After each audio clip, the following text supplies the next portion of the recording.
Curtis. Here. Julie Osmond. Here. Alexander Williams. Here. Gina Reed Hipper. Here. John Hart. Here. Next is our first public participation. Please come if you want to speak to the council. Come up, sign your name on the paper. You have 5 minutes.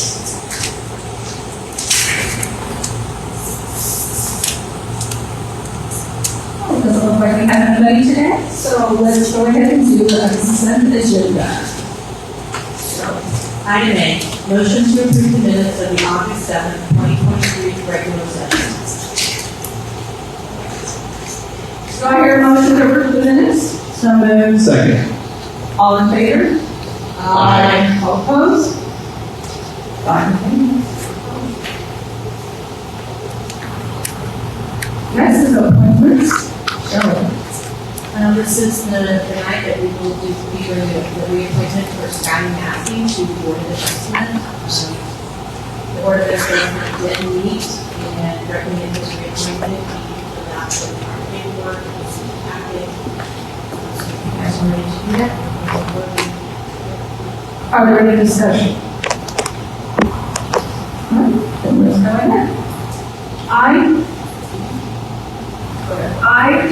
Mayor Becky Curtis, do hereby reappoint Scotty Massey to the Cameron Board of Adjustment. All those in favor say aye. Aye. All those opposed, please say nay. Okay. The other thing I do have on here is we did get the official ballots for the annual Longest meeting. That is going to be held October 26th and 27th in Maryland Heights, those areas.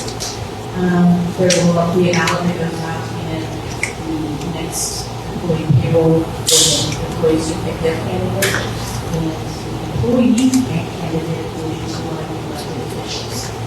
I also noticed at the last meeting that there's one on the board, so if anybody is interested in trying to fill that, they should be the ones that are different. But outside of that, if anybody wants to go, now's the time to say. Anybody? It's in Maryland Heights in the St. Louis area.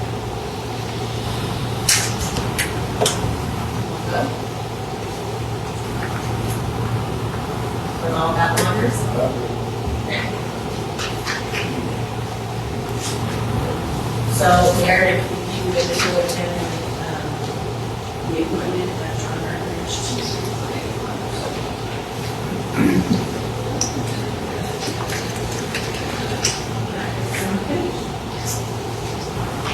I, Mayor Becky Curtis, do hereby appoint John Breckenridge to be the employer representative of the annual Longest meeting. All those in favor say aye. Aye. Opposed, say nay. It passes. 5 in favor.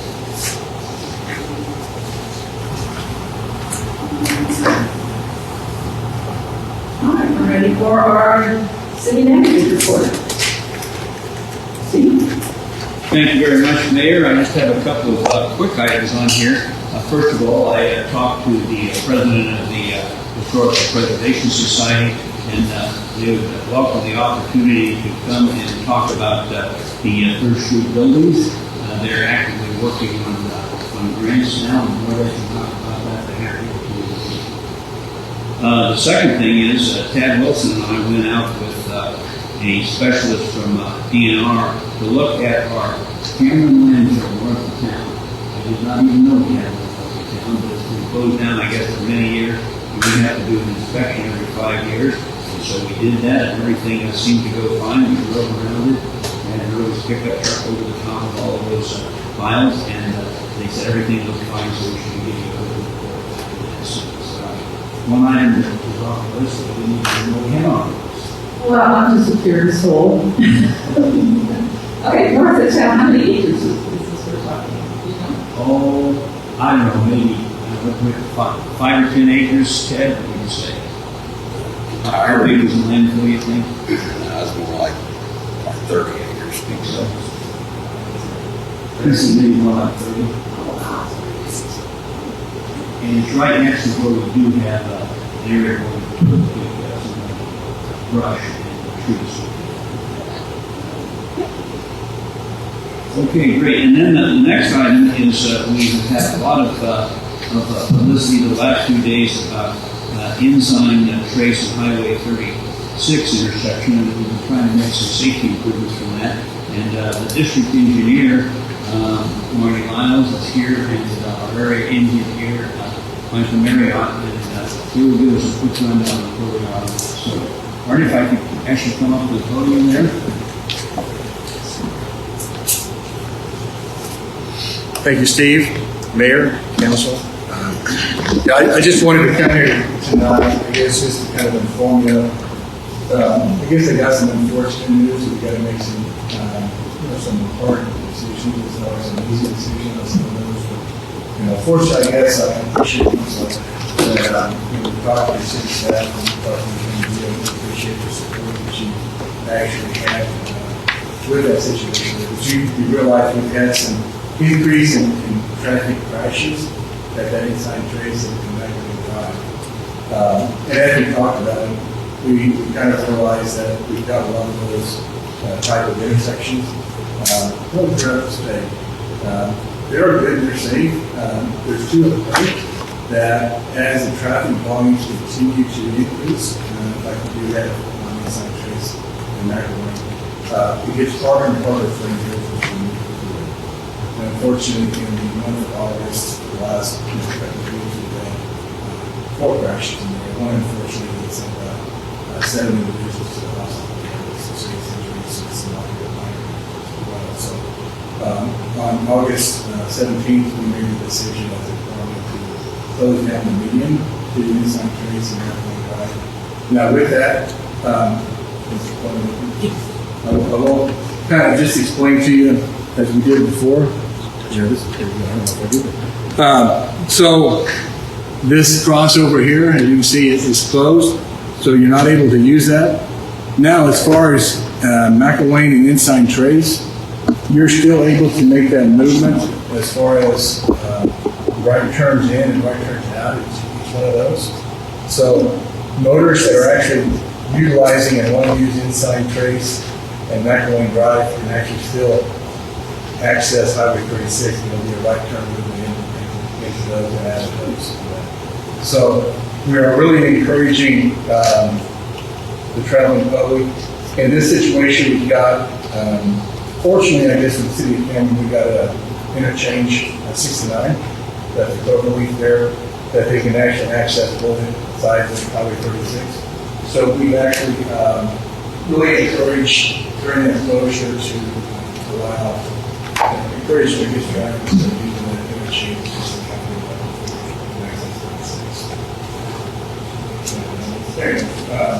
so if you look at that, this is kind of a blown-up view of that.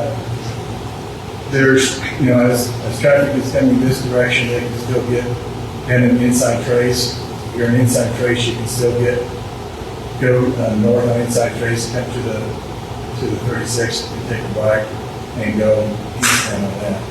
Vice versa, I guess, for McElwain Drive as well. The interchange in itself is one of those. It's one of your safest options anyway because it's an interchange that's got the high-speed ramps and things like that.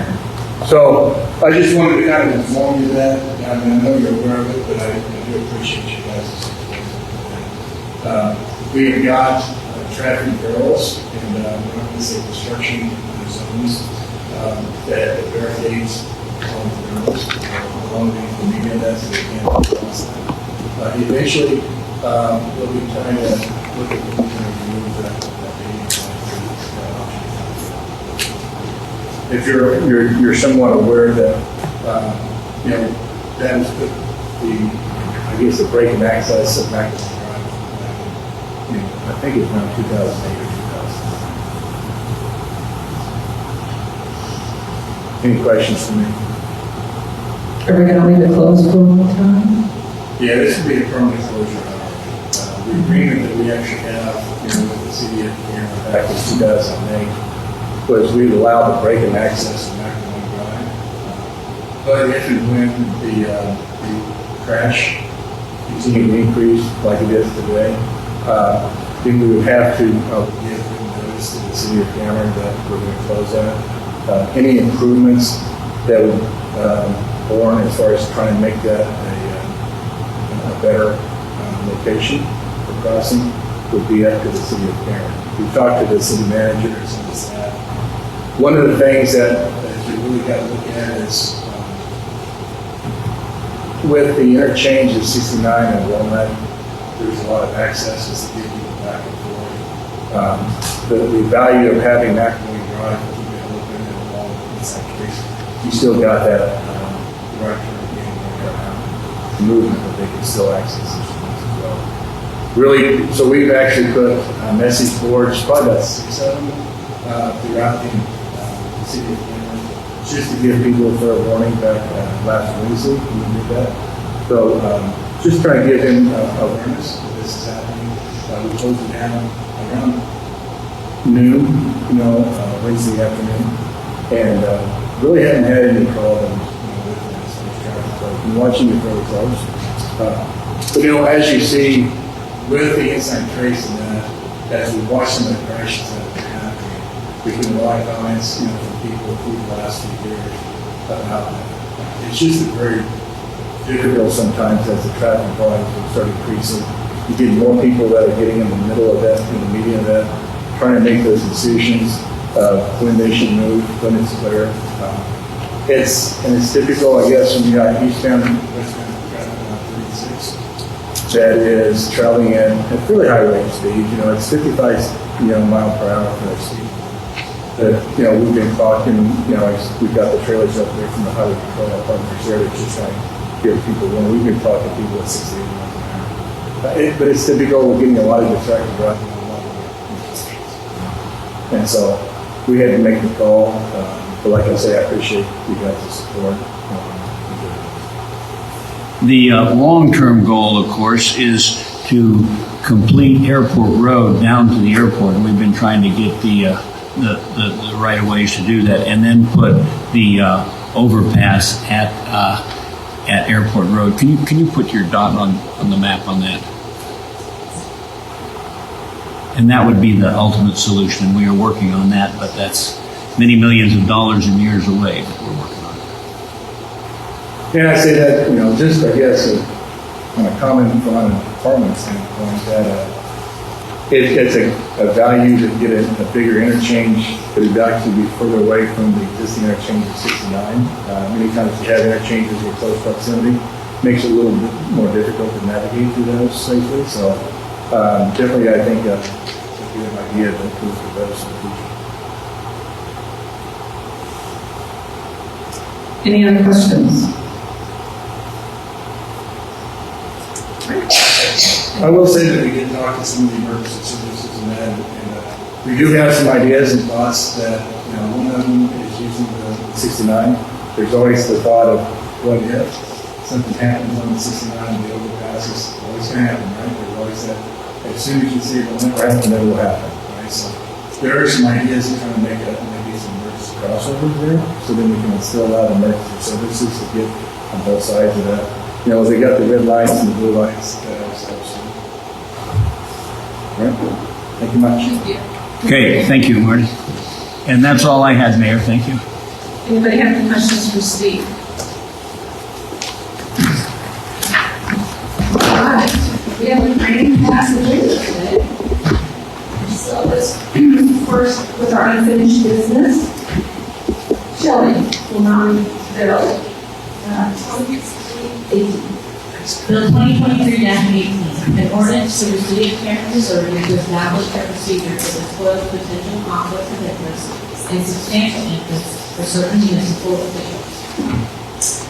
I will entertain a motion to pass Bill 2023-18 on the second and final reading by roll call. So moved. Second. Discussion.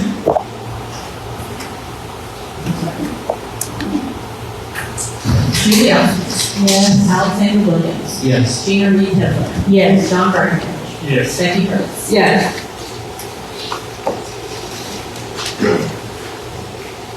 Our other second item for second and final reading is Bill 2023-20. Bill 2023-20, an ordinance authorizing an amendment to the agreement by and between the City of Cameron, Missouri, and Alliance Water Resources, Inc. for management and operations services at the Cameron wastewater treatment facility.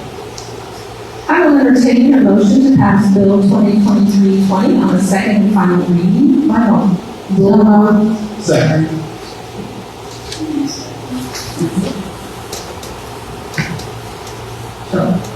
Alexander Williams. Yes. Gina Reed. Yes. John Breckenridge. Yes. Becky Curtis. Yes. Julie Osmond. Yes.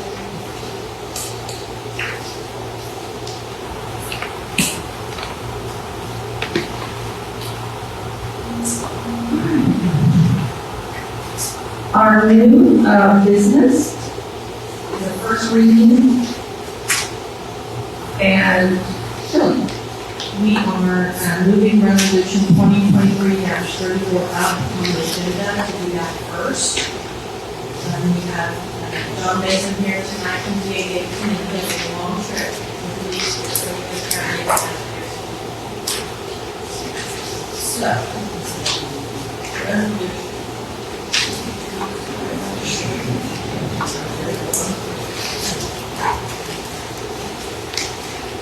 Resolution 2023-34, a resolution authorizing the offering for sale of certificates of participation to provide funds to pay costs of road improvements in the City of Cameron, Missouri, and declaring the intention of the City Council to reimburse certain capital expenditures with the proceeds of the certificates of participation. All right, I will entertain a motion to pass resolution 2023-34. So moved. Second. Discussion. Good evening, Madam Mayor, Council. We are embarking upon this debt service project for our streets. We discussed this in Finance Committee meeting, and it's an item that we have listed on our potential budget for the next year. And any street project of its magnitude would require much preparation, design work, engineering. So we are already starting to incur expenses and disperse funds for this project. So we have asked John Benson of DA Davidson. He has worked on many of our recent projects to explain this process that we need to go through so we can get the most bang for our buck in this process. Thank you.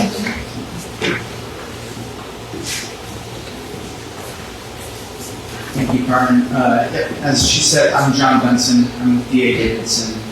So we're helping out on the financing end of the streets project. The main idea I think we want to get across today is that we're not doing any financing today. There's no obligation on the city's part. We are strictly declaring the city's intent to reimburse itself for expenses accrued between now and whenever we do get to that, the closing of the financing for the street project. I think the resolution had it at $3 million even. That was to cover expenses for 3 of the 4 streets projects. I think we still have wiggle room in there, and probably coming down a little bit from that. But the main point there is that this, again, does not obligate the city to borrow $3 million. It just allows the city to reimburse itself from today to the financing. And if you've approved anything in the last 2 months, the city's committed to reimburse itself for those expenses as well, mostly engineering, I'm guessing today. So I think with that, I've kind of run through it all. I'm open to answering any questions you want.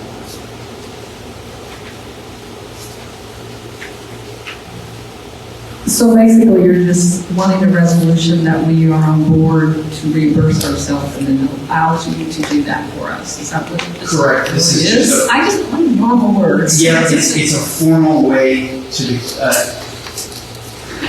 tax issues come up if you have expenses incurred that you haven't correctly declared the intent to reimburse yourselves Makes sense. for those. And so this is just a formal way of stating from today forward, any expenses occur, paid for or accrued from today forward can be reimbursed. Any questions? Thank you all for having me. I apologize for bumping myself up on the schedule. I had a little bit of a drive down Concord Bluff. So I appreciate your time and feel free to any comments. All right, thank you. All right, all those in favor of passing resolution 2023-34, say aye. Aye. All those opposed?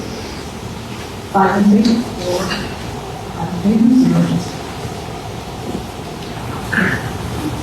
Now we're going to public hearing. All right, public hearings. Holy, I don't know.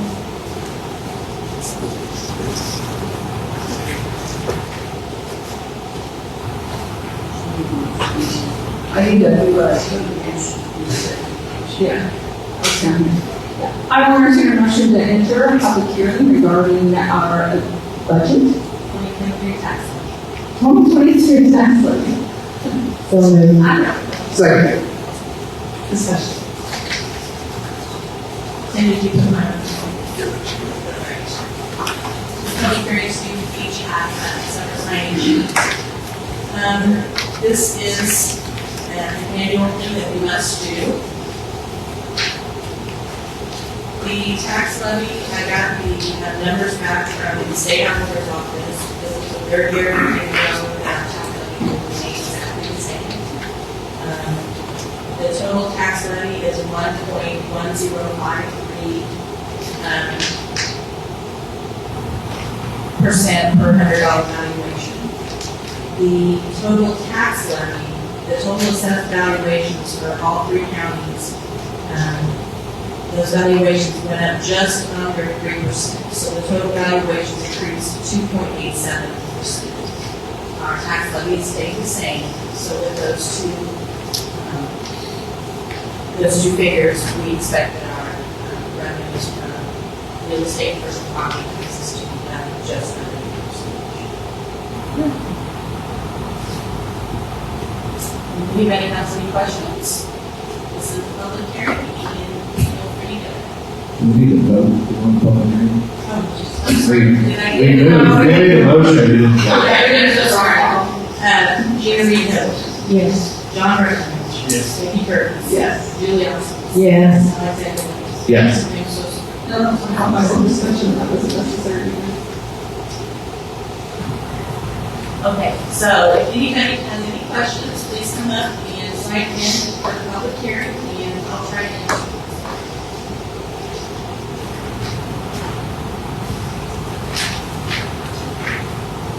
Okay.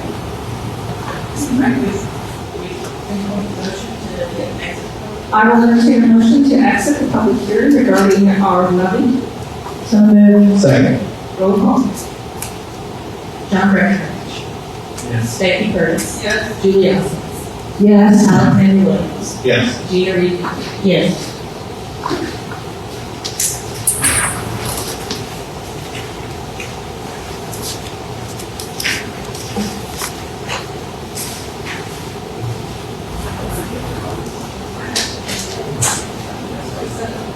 All right, next is a full reading of Bill 2023-21. Bill 2023-21, an ordinance levying tax upon all property taxable in the city of Cameron, Missouri for the year 2023 and fixing the rate thereof.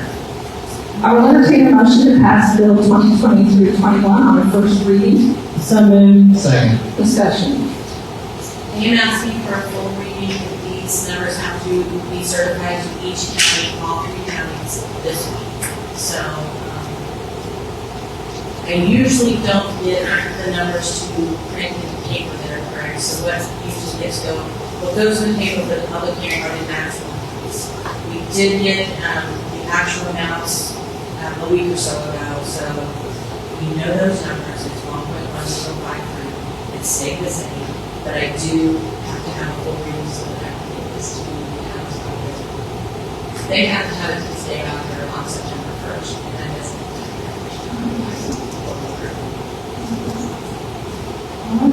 All those in favor, say aye. Aye. All those opposed? It passes 5 in favor, 0 opposed. I will entertain a motion to suspend the rules and pass Bill 2023-21 on its second reading by roll call. So moved. Second. Discussion?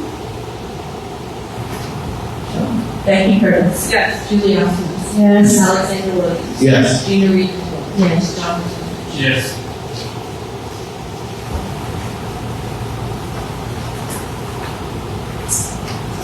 Right.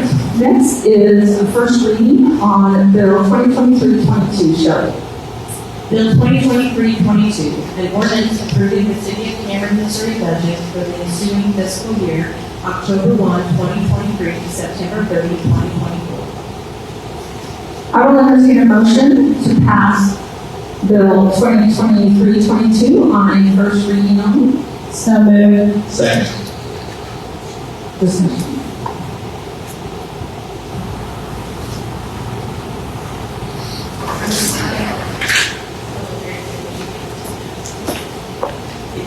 He has it.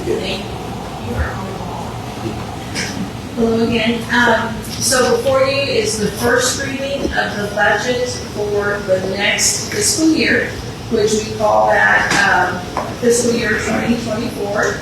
It will start October 1st of 2023 and go through September 30, 2024. This has to be in place, or budget has to be in place by October 1. So we have 3 meetings tonight and 2 others to get this document approved. There has been no changes from the hearing representation that we delivered last week, or at the last meeting. We consider this document to be complete for the next year, but it is a living document that if something should arise that we would need to expend money on, we can adjust this. And that may be taking funds from reserve or taking funds from an item that did a project that did not get completed and had to be transferred to a more emergent priority. And this is just for the next fiscal year. Any questions? It's nice not having any surprises. Well, we hope there won't be any surprises, but we feel certain that with this plan, we can fully back this plan for the next year. Questions? We're saving all the drama for the ARPA discussion.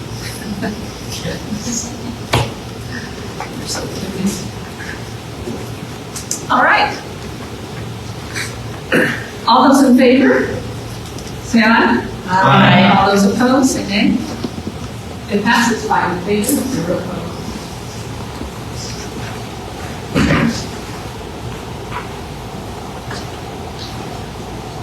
Our next bill is the first reading on Bill 2023-23. So, Bill 2023-23, an ordinance for the City of Cameron, Missouri, repealing the current electric rates and establishing new electric rates for consumers at the Cameron Municipal Utility.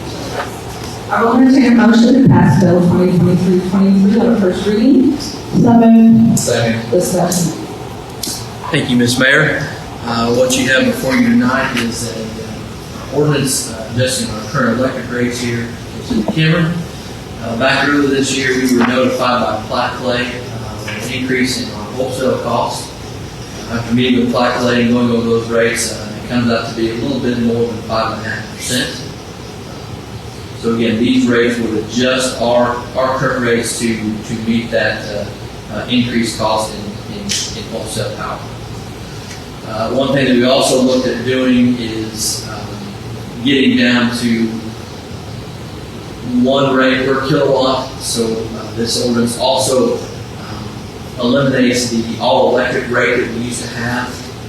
The all-electric rate for customers that have electric heat. We've done away with that, and you got a little bit of a discount on that. It makes a couple dollars a month We've done away with that to go, so now we just have a rate for residential, small commercial, large commercial, and industrial. So what the 5.5% looks like, that's about $7 more a month per residential customer, about $13 for a small commercial, and then in the large industrial, it'd be about a 6% increase. And these numbers are reflected in the budget that was just Right, because passed.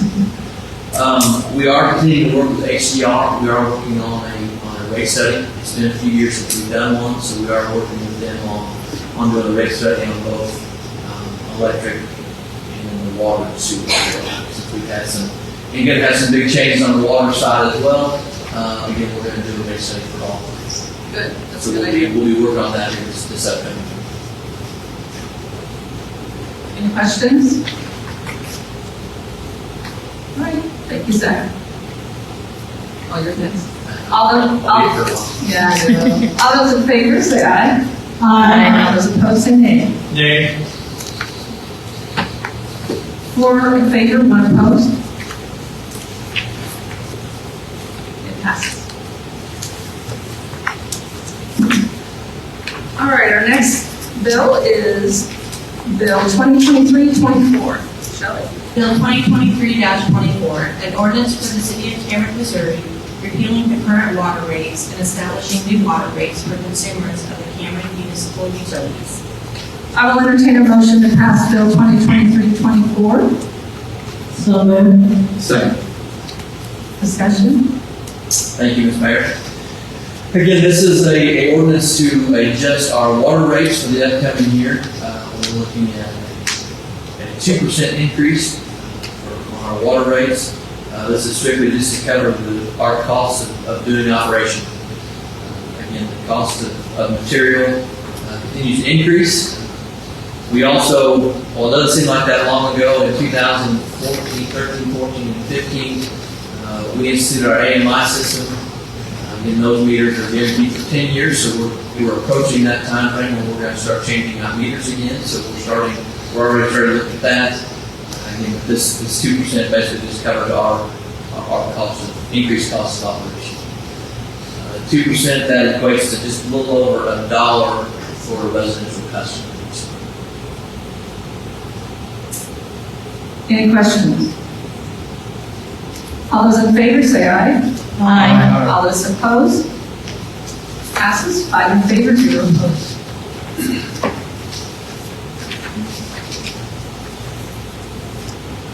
Next is our first reading for Bill 2023-25. Shelley. Bill 2023-25, an ordinance for the city of Cameron, Missouri, repealing the current sewer use rates and establishing new sewer use rates for consumers of the Cameron municipal utilities. I will entertain a motion to pass Bill 2023-25 on the first reading. So moved. Second. Discussion. Thank you, Ms. Mayor. Last but not least is sewer. Again, this ordinance is adjusting the rates for the upcoming year. The big reason for this increase is when we originally did our last project or the upgrades to our treatment plant, the $4.4 million project that we're working through now and getting closer to completion. We've had some supply chain issues and things that have kind of led up a little bit, but again, we're working to get that completed this year. We had originally looked at doing 5% increases, but I think we can get by with just another 2% this year, so it gives us enough revenue to cover our additional debt service from that project. So that equates to just a little bit less than $1 a month for a residential customer. And again, like I mentioned with leather, we are working on a rate study where we will evaluate our electric, water, and sewer to make sure that we're in good position and where we need to be moving forward. Any questions? All right, all those in favor of passing Bill 2023-25, say aye. Aye. All opposed? Passes 5 in favor, 0 opposed.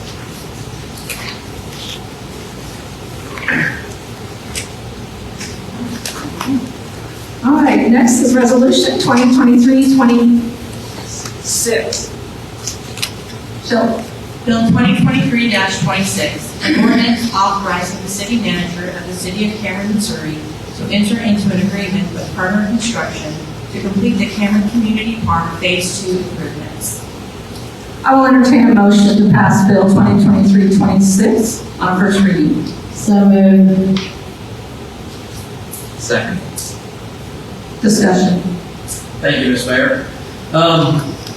The Park Board, in working with Vireo and city staff, put the Cameron Community Park Phase 2 project out to bid earlier this year. We did receive 5 bids on that project, and that project consisted of year-round restrooms, some additional parking, shelters, things of that nature. The estimated cost of the project was $960,000. But of the 5 bids, Turner was the lowest and best bid at $1,020,460. So the Park Board did review these bids and did recommend approval of the Turner contract to be sent to the council. Question. Yep, I've got a couple of questions. Okay, so who is our engineer on this project? Very. Will Vireo be working closely with Turner to make sure that they are doing the project correctly?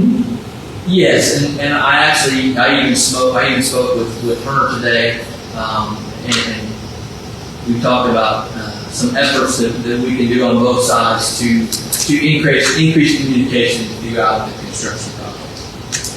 Will we be keeping change orders to a minimum? That is always our hope. Who will be making the decisions about the change orders? I'll have to look at the contract, but I don't think that there's anything that any change order that wouldn't necessarily go back to probably the Park Board for approval. In the past, it didn't work that way. In the past, that's not how the contracts were written. I know. So this one might be different. Yes. So I just have one question. Yes. Where's the money coming from for this? This money, part of it is funded through an LWCF grant. So there are grant dollars that account for a portion of this. I believe $295,000 is grant. The rest of it was included with the original certificate of participation issued for the park. So we'll be collecting that money. So the sales tax dollars that are created for the sales tax revenue will go to pay for this debt service. But yeah, the money for this project has already been issued. Okay, that's all the questions I have. Well, I will contest to the fact that I was at the Park Board meeting when they were discussing the bids, and it was really wrenching for them to make that decision on who to give it to because of the past history. But they're doing what they can to curb some of the issues that they had in communications from the last time. Yeah, I'm encouraged with our conversation I had with her. Good. Okay, now I have a kind of interesting question. It's not a question, it's more of a statement. I've been knowing about these year-round restrooms out there at a ball field and soccer, and I'm like, okay, we need to make a great big place to go sledding in the winter time so we can use them. Otherwise, they won't be used, I guess. It's supposed to be baseball. Just I will pass on your note. I just wanted to say, hey, we got year-round restrooms. Let's put them to use. Who cleans the year-round restrooms? Park staff. All right. All right. Any other questions? All right. All those in favor, say aye. Aye. All those opposed, say nay. 5 in favor, 0 opposed. I'm done.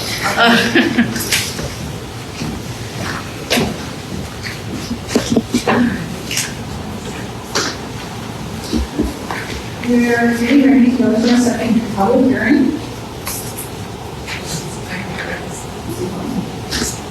I will entertain a motion to enter a public hearing regarding, this is Ryan Road Community Improvement District.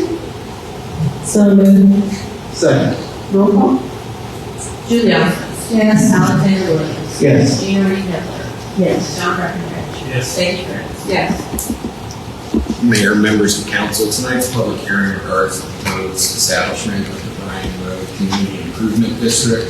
Prior to getting into any further discussion, I do want to read 5 exhibits into the record and I'll hand you guys an only printed one packet because I didn't want to kill 5 trees, but a packet of those exhibits. The first is Exhibit 1, petition for establishment of the Bryan Road Community Improvement District. Exhibit 2 is a copy of the public notice published in the Camden Observer August 3rd and 10th, 2023. Exhibit 3 is the waiver of 15-day notice letters executed by all property owners within the Bryan Road Community Improvement District. Exhibit 4 is the city clerk verification of the petition. And Exhibit 5 is the ordinance approving the petition for a establishment of the Bryan Road Community Improvement District.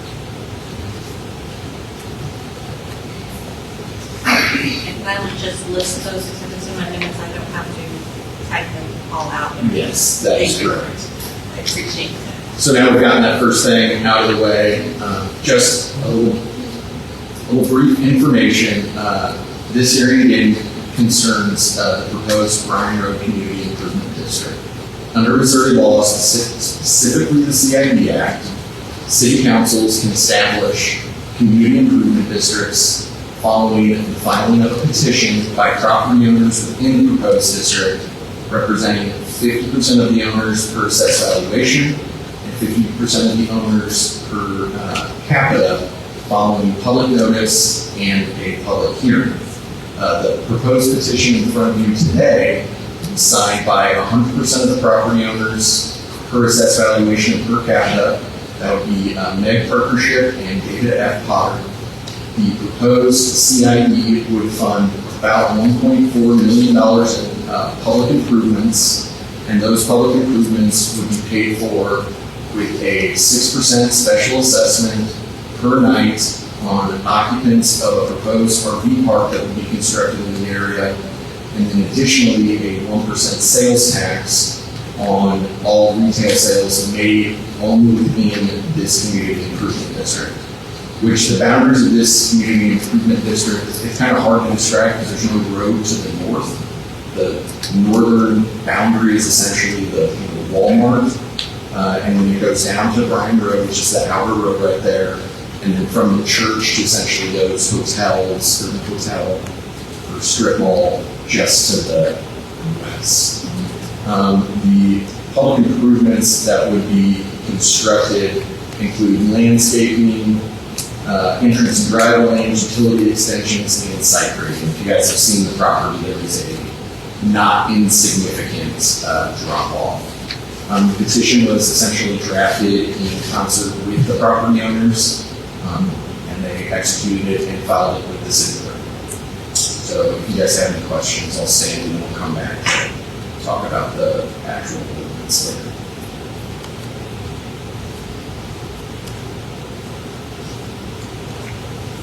Basically, the finance.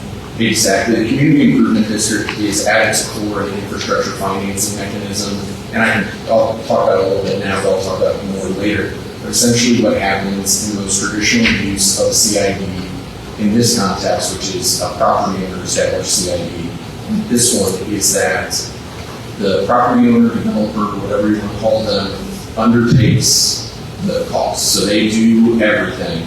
And then through a cooperative agreement with the district and the city, they are going to be reimbursed for those costs from the district's revenues.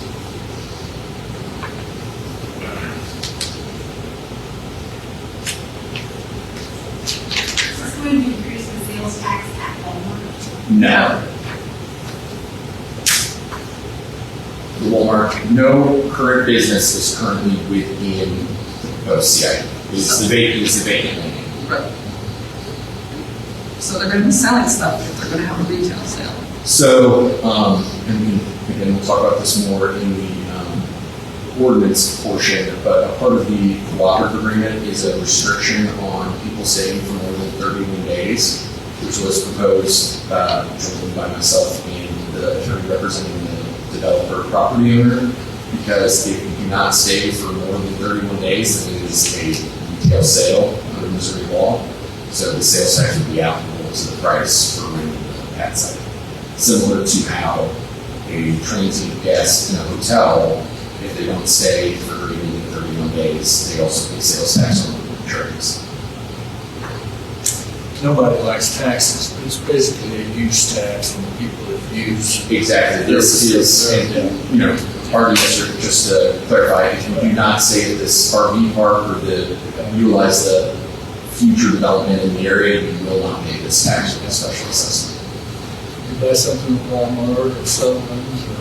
There will be no increased cost.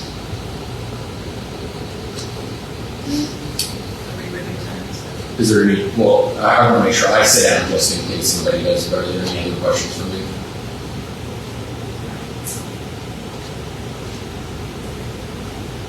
All right, I'll entertain a motion to exit the public hearing regarding the Bryan Road Community Improvement District.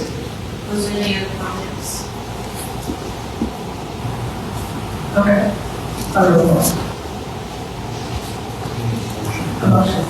So moved. Second. Alexander Williams. Yes. Peter Reese. Yes. John Bradford. Becky Curtis. Yes. Julie Austin. Yes.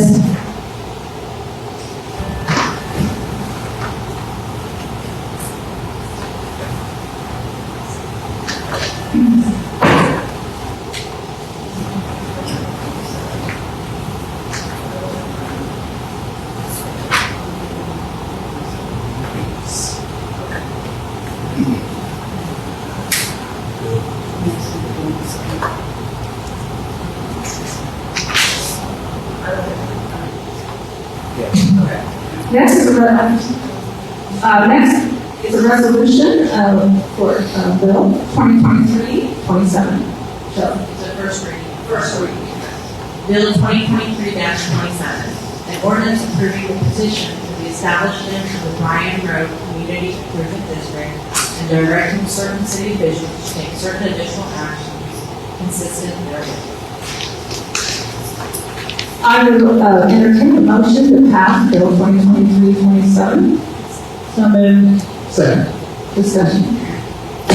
Mayor, members, and council, good to see you again. This ordinance is the thing that actually carries out the establishment of the proposed Bryan Road Community Improvement District now that we have complied with all of the statutory prerequisites required by the CID Act. In addition to creating it, it also authorizes and approves of a cooperative agreement between the CID, the city, and the property owners in the area. Material provisions of the cooperative agreement include that the city will maintain a separate segregated bank account for the deposit of those funds, which is similar to what we do with the US 36 and Bob Griffin F. Road CID, that the property owner developer is not able to request reimbursement from any of those funds until they have submitted a reimbursable cost certificate to the city with invoices showing that the costs were actually incurred and that they were incurred for the right things that we are requiring them or that they're authorized to do under the CID petition. It prohibits the establishment of certain businesses within the area, and it requires that they make good faith efforts, which they're going to because it produces more revenue for them, to ensure that people do not stay at the proposed RV park for greater than 31 days. And if you have any questions, I'll... Is it up to the management of that RV park that the people can only stay 31 days?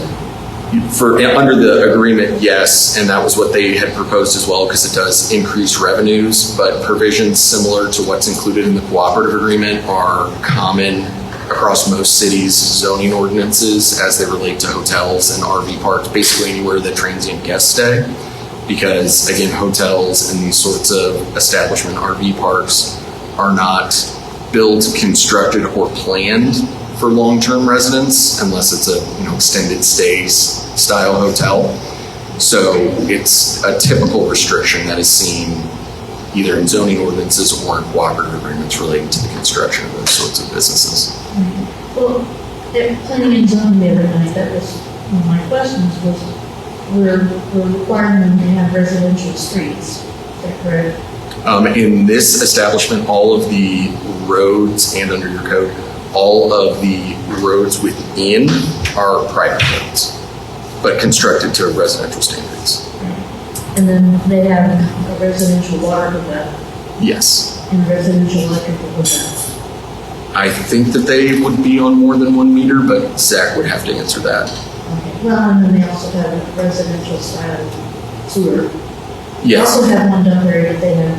Well, that was my question, was if we've got all this residential requirement, why would the city require them to Well- leave after 31 days? But I was suggesting that we leave that to the property owner Well- instead of making it a city. I do believe like these RV, specifically in the context of this CID, these RVs are not made for long-term, 6-month, year-long stays just strictly in the RV. They are made for that transient type of stay, as are hotels, because hotels don't have kitchens. They don't have some of those things that we typically require within residential structures. So that is typically why you see that transient guest limitation. It doesn't have to do with the infrastructure.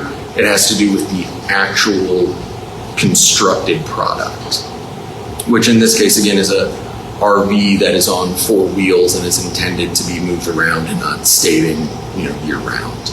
It is constructed to not be stayed in year round. Well, there are lots of people that are residing in them, just moving from place to place. And some of them stay several weeks. Nobody's coming here for the weather, but they might stay to be close to someone in the hospital.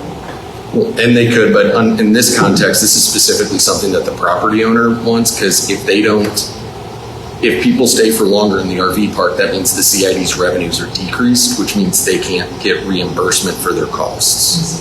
And so they will make that very clear to them when they stay there. Yes. So property can be available. Yes, and in the discussions, the likelihood that anybody stays even close to 31 days out here is very low. They anticipate that most stays are in the 3 to 5 day range. So, including a provision like as this was a win-win for both. It ensures that the city does not have, people living within the city in substandard housing, essentially, housing not intended to be used for long-term housing. But it also increases the revenues of the CID, which then the developer can utilize to reimburse itself for the $1.4 million in public infrastructure costs. Any other questions? Thank you very much. All those in favor, say aye. Aye. All those opposed, say nay. Passes, 5 in favor, 0 opposed. All right, our resolution 2023-35. Resolution 2023-35, a resolution authorizing the city of Cameron, Missouri to purchase 16 APX 8000 all-base portable handheld radios from Motorola Solutions to be used by the Cameron Police Department. I entertain a motion to pass resolution 2023-35. So moved. Second. Discussion. Mayor and Council. We spoke with you at one of our planning sessions, and this a little bit about we purchased all of them years ago. We're trying to upgrade those. We'll be using our law enforcement tax ordinance. So this is the resolution for us to do to get 16 fall officers. Any questions?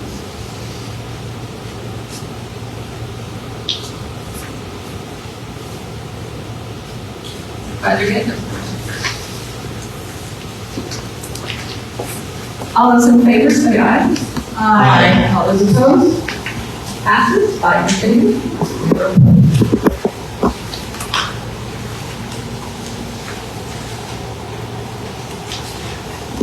This comes to our second participation. Is there anyone that would like to speak with the council? Please come up, be sure to speak into the microphone, and write your name down in the black list.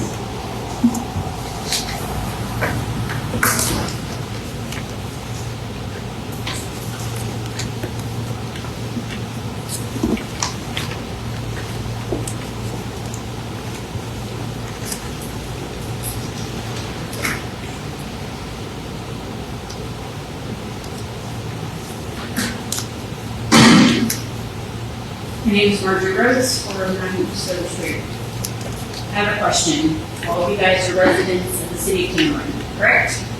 Yes, we have to be. What would you do if your utility bill that you got from the city of Cameron were 3 times higher than usual?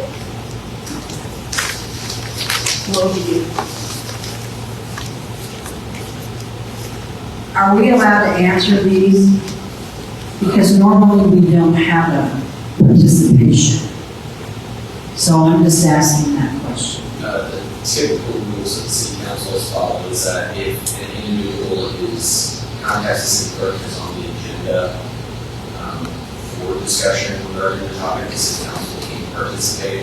But typically, if somebody is not, and because our period of talk, then the public participation is just the public participant talking to the city council, taking that in due to potential issues with the subject law, in that there could be a significant city council discussion that was not posted on the agenda.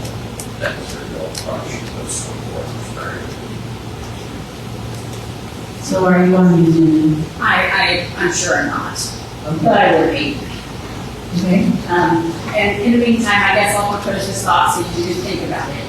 Because I imagine what you guys would do is what I would do, and that is call City Hall and ask questions. And if you didn't get anywhere from there, then what would you do if then you got a bill that was 10 times higher? What would you do if that was your daughter? What would you do if that was your mother? What would you do if they had a disabled spouse? What would you do? And the answer to that is probably different than what's being done right now. Because right now, nothing has been done. No action has been taken. So I don't believe that you guys either understand the situation or that means that you guys think the situation that I've been in is completely copacetic, meaning that you agree with every part of it and that everything is the way it should be. And if that is the case, then the people of Cameron need to know that that's how you guys feel about the residents in the city of Cameron. If you guys believe that that situation is entirely copacetic and there should be no correction here, then I believe the citizens of Cameron need to know that that's how you feel about the city of Cameron. Because I can tell you that most of the people I talk to, and in fact all of them, don't think that what's being done here is correct or right. And I can tell you from my research that if it was not a municipal utility, meaning if it was a utility outside the city limits of Cameron, you would be in violation of 7 state statutes, at least.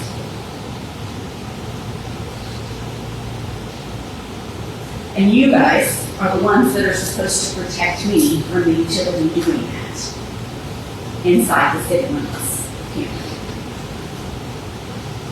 You're the one that's supposed to prevent that from the single mother, from the grandmother on fixed income, from somebody with a disabled spouse, anybody. You guys are the only people who can protect the citizens of Cameron from that. Just you. That's what your job is.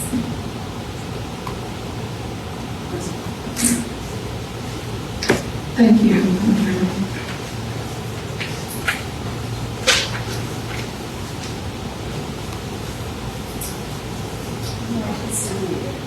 I would just like to pose a couple of questions. Can you give me your name, please? Becky Milford, live at 903 Temple Lane. So I use the Ensign Trace entrance to 36 Coffin.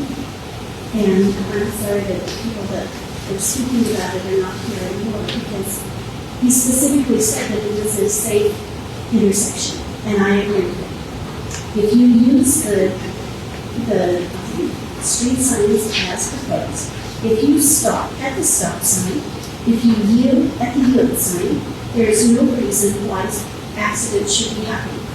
So I would like to know, I think it needs to be checked into, what are the circumstances of those 4 accidents? Was someone distracted driving? Were they under an influence that they shouldn't be? Were there weather issues? I know one that was 3 in the afternoon on a sunny day.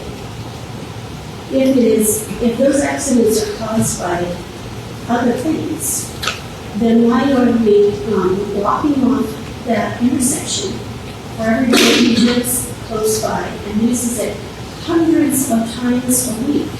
You know, those intersections that intersection is used hundreds and hundreds of times a week. And we've been able to navigate that intersection safely. So what is it that's causing the accident? And should the rest of us be punished because of those people who are not driving safely? Another thing that I've only been in Missouri for a couple of years, but I just have to wonder, and I don't know the answer, are our youth drivers, are they required to take driver's ed where they actually learn the rules of the road? Or do parents just teach them how to drive and then they go pass their exam and they have a driver's license? Because if you know the rules of the road and you follow the rules of the road, that is a safe intersection. That's all I have to say. Thank you.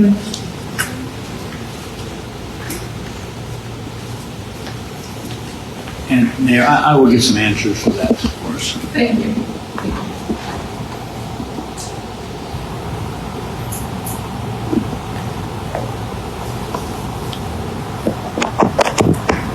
Anyone else?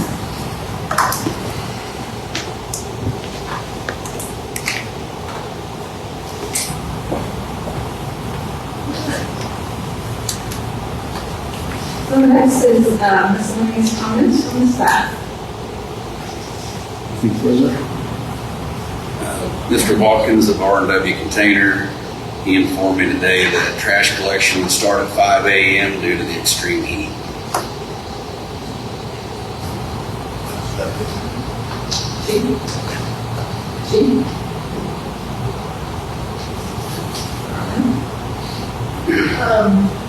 The only thing I have is I think we have a finance committee meeting Wednesday evening at 5 p.m.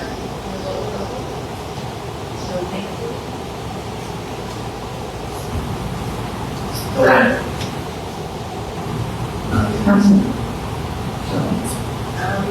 After the meeting, I would like to just break it down to Do you have a second meeting?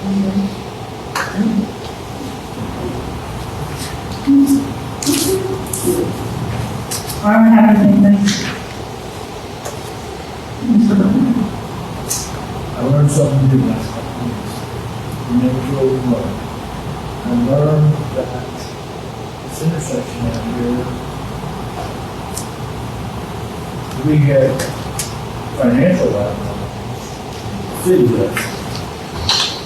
But as Jim just stated, safety liability is determined by the Department of Transportation, so it's separate. So I didn't know that. I didn't know the city, the layperson out here, that we had, that we were separate. I figured safety and financial liability or decision making would go with the Department of Transportation. So I personally learned something new.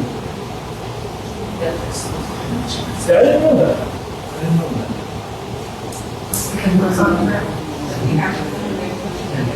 Not as a city council person, just as a lay person. I mean, you think.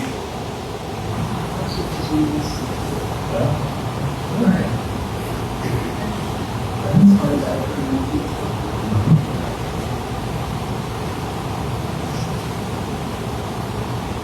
That's all. That's all you're done. Okay, thank you, John. Councilwoman Tina.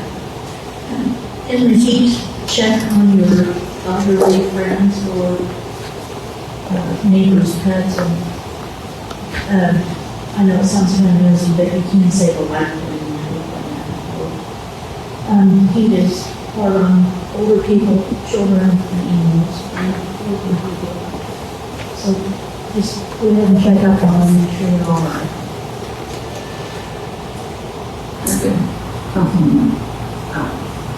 I got nothing, it's too long. Well, I will say, I wanted to at least address the fact that we've had to do some rate increases to make the budget work this year. And just like everyone else, there is cost increase, it's hit us as well. And so for us to be able to continue the same kind of service that we've been able to do, will do, plan to do, that's why I've had to do that. So I know it wasn't an easy thing. Zach's usually pretty gentle on us because he gets told higher than the usual price and was lower, so I appreciate that. Nobody likes it. So with that, hopefully we won't have any more surprises with our streets in the future. And that's all I have. Thanks for coming. I will entertain a motion to adjourn. So moved. Second.